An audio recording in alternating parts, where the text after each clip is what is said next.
Mon invité ce matin est l'ancien conseiller en communication de François Hollande et l'ancien porte-parole de Bertrand Delanoë. Bonjour Gaspard Ganzer. Bonjour. Merci d'être avec nous ce matin dans Les Échos. Vous avez lancé il y a environ un mois un mouvement politique, on peut le dire comme ça, qui s'appelle Parisienne Parisien. Pardonnez-moi, mais j'ai toujours pas compris. Officiellement, vous êtes candidat ou vous n'êtes pas candidat à la mairie de Paris en 2020 ? Non, j'ai pas encore dit si j'allais être candidat. Je pense que c'est une décision qui se prendra plus tard, en 2019 certainement. Et pour l'instant, on donne la priorité à la réflexion, à la recension des problèmes des Parisiens, à la création de nouvelles idées, au rassemblement des Parisiennes et des Parisiens. Mais tout ça pour faire quoi ? Quand on crée un mouvement politique comme ça, la ligne de mire, au final, c'est quoi ? C'est la mairie de Paris ? Ça vous intéresse ?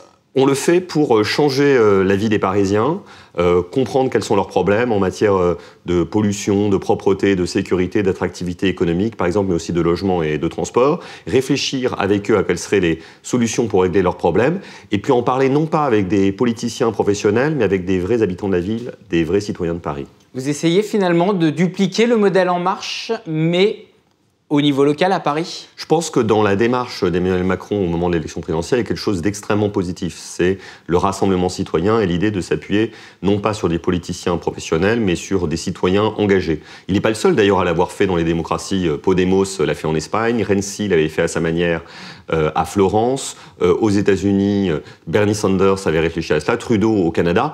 Je pense qu'il y a une nouvelle façon de faire de la politique aujourd'hui qui ne s'appuie plus sur les partis politiques, qui ont bien vieilli parce qu'ils sont bien bureaucratiques, mais qui s'appuie directement sur les citoyens qui cherchent à se rassembler pour trouver de nouvelles idées. On a vraiment l'impression d'entendre Emmanuel Macron en 2016, à peu près 2017, quand on vous écoute.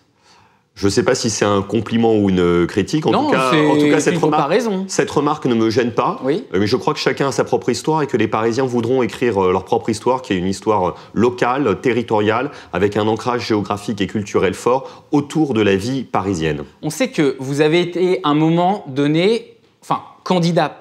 Vous avez voulu être candidat sous l'étiquette La République En Marche lors des législatives de 2017 en Bretagne. Vous aviez finalement abandonné. Pourquoi cette fois-ci lancer votre propre mouvement plutôt finalement qu'En Marche, qui tient également ce discours-là de vouloir faire de la politique autrement ?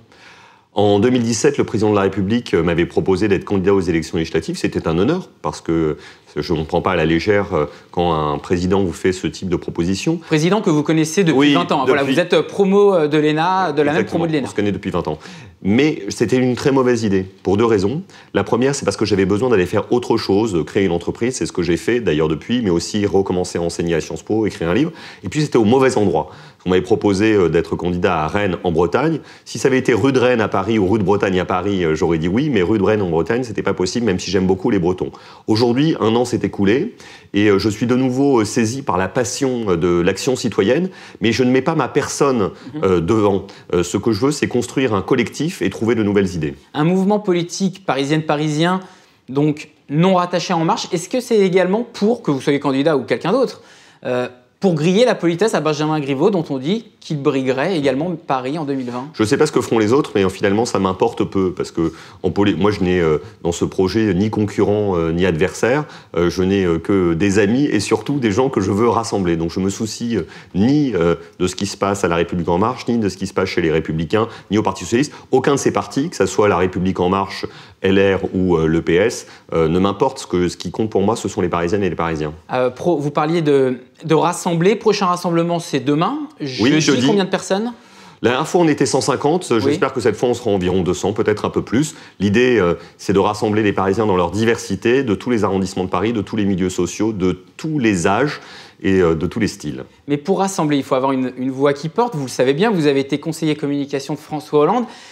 Sans que ce soit péjoratif. Ce que je vais dire, vous êtes connu... être péjoratif, ça ne me gêne pas. Non, mais vous êtes connu dans les médias, vous êtes connu auprès des journalistes, forcément. Mais auprès des Français, auprès des Parisiens au sens large, vous êtes moins connu, en tout cas à l'heure actuelle, que par exemple des membres du gouvernement. Comment vous allez faire aujourd'hui pour faire porter votre projet, faire porter les voix et les idées que vous voulez défendre? Vous savez, la notoriété, c'est important, mais il y a plus important que la notoriété. Il y a le projet, et c'est justement ce sur quoi nous travaillons à l'heure actuelle. Mais comment communiquer autour de ce projet? Oui, sur le projet et l'identité. Moi, je suis né à Paris. J'ai grandi à Paris, j'y élève mes enfants, j'ai créé une entreprise. J'ai même travaillé 5 ans à la mairie de Paris, comme vous l'avez dit tout à l'heure. J'ai été conseiller politique de Bertrand Delanoë. J'ai aussi travaillé dans le secteur culturel, à l'ouverture du 104, de la Philharmonie de Paris et bien d'autres choses. Et c'est ça ce que je revendique. Je suis un Parisien comme les autres, un Parisien amoureux de sa ville, qui veut rendre la fierté aux Parisiens et qui veut reconstruire un rêve parisien. Et je pense que ça, c'est plus important que la notoriété ou le nombre de passages télé. Mais très concrètement, je réitère ma question. Comment vous allez faire pour faire connaître votre projet? C'est-à-dire, vous allez créer un réseau? Y aura-t-il des structures, du porte-à-porte? Quelle forme très concrètement ça va prendre? J'ai un grand attachement aux médias. J'ai jamais dit du mal des journalistes. J'ai jamais passé un coup de téléphone à un journaliste pour l'engueuler. En revanche, je sais que faire de la politique autrement, c'est d'abord aller parler avec les gens directement. Moi, ça fait 40 ans bientôt que je vis dans cette ville, que je multiplie les conversations dans les cafés, les dîners chez les uns, chez les autres, les rencontres même impromptues dans la rue. Et c'est, je trouve, la meilleure façon de faire de la politique. C'est ce que Bertrand Delanoë me disait tout le temps. Il me disait, la communication, c'est important, mais le plus important, c'est le lien direct avec les gens dans la rue. Et donc, je vais continuer à être un Parisien comme je l'ai toujours été, c'est-à-dire quelqu'un qui va au contact des gens, à la rencontre des gens. Et moi et les autres qui sont à l'association, on le fera tous ensemble, parce que nous sommes un collectif, 200, comme je vous le disais tout à l'heure, et chacun d'entre nous, dans les rues, dans les immeubles, dans les appartements, dans chaque quartier, dans chaque village de Paris, parce que Paris, c'est un village et une succession de villages, nous allons aller à la rencontre des Parisiens pour débattre avec eux. Bertrand Delanoë, vous avez été son porte-parole, son conseiller également politique. Il vous dit quoi aujourd'hui quand vous discutez avec lui concernant, allez, on va dire une possible candidature de votre part? Bertrand Delanoë, j'ai travaillé avec lui, j'ai été extrêmement fier de travailler avec lui. Aujourd'hui, c'est un ami, mais je ne confonds pas l'amitié et la politique. Et je crois que Bertrand Delanoë n'a pas l'intention de s'exprimer pour l'instant sur les élections municipales, donc il ne m'a rien dit de ma candidature, et je pense qu'il s'exprimera sur ce sujet s'il le souhaite, et ça lui appartient totalement, en 2020, dans la dernière ligne droite de ces élections. Mais moi, personnellement, je ne lui demanderai rien, parce que je suis trop respectueux de sa liberté et de son indépendance, et il fera comme il l'entend. Allez, les idées et le programme désormais.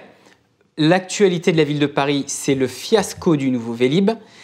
Également l'arrêt brusque, en tout cas, d'Autolib, peut-être avec des remplacements d'ailleurs de free floating de la part de PSA et Renault. Apparemment, quelque chose devrait être annoncé aujourd'hui.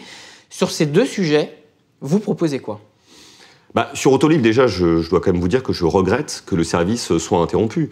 Moi, personnellement, je me servais beaucoup d'Autolib, notamment le week-end avec mes enfants. C'était un mode de déplacement pas cher et propre, et je ne sais pas comment je vais faire aujourd'hui. Qu'est-ce que je vais faire ? Je vais racheter une voiture, je vais prendre de l'autre voiture en autopartage, mais quand est-ce que ça sera disponible, de quelle manière et à quel prix ? Là, on a un grand point d'interrogation, et donc vraiment, je regrette qu'Autolib s'arrête. Et vous faites quoi, alors, justement, pour résoudre ce problème ? Je pense qu'il faut réfléchir à la manière de recréer peut-être un service public d'autopartage, parce que là, on est en train de passer d'un service public d'autopartage écologique et pas cher à un système totalement ouvert de marché et largement dérégulé. Donc, je ne fais aucun procès d'intention parce que j'attends de voir ce que cela donne et je jugerai sur pièce ce qui peut être fait. Ce qui est certain, Vélib. Sur le Vélib, Vélib, j'espère que tout va être mis en œuvre pour sauver Vélib.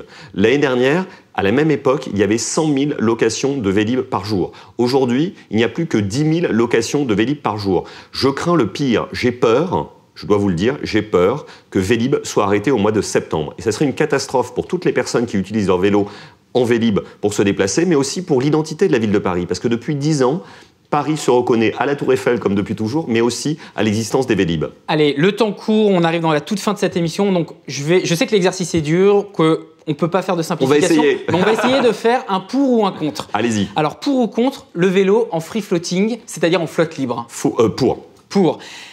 Le métro la nuit, pour ou contre ? Complètement pour. Et le tramway aussi, d'ailleurs. Et le tramway aussi. Les trottinettes en libre service et électrifiées dans Paris, sur les trottoirs ou sur la route ? Sur la route, sur les trottoirs, c'est dangereux. La piétonisation des voies sur berge, pour ou contre ? Pour. Donc vous continuez ce que fait Anne Hidalgo. Bien sûr. L'étude qui a été lancée pour une gratuité des transports dans Paris, plutôt pour ou plutôt contre ? Plutôt contre, parce que je pense qu'il y a d'autres priorités en matière de transport, notamment faire rouler les métros la nuit et les tramways la nuit certainement, mais aussi améliorer la sécurité dans les couloirs et investir pour le métro du Grand Paris.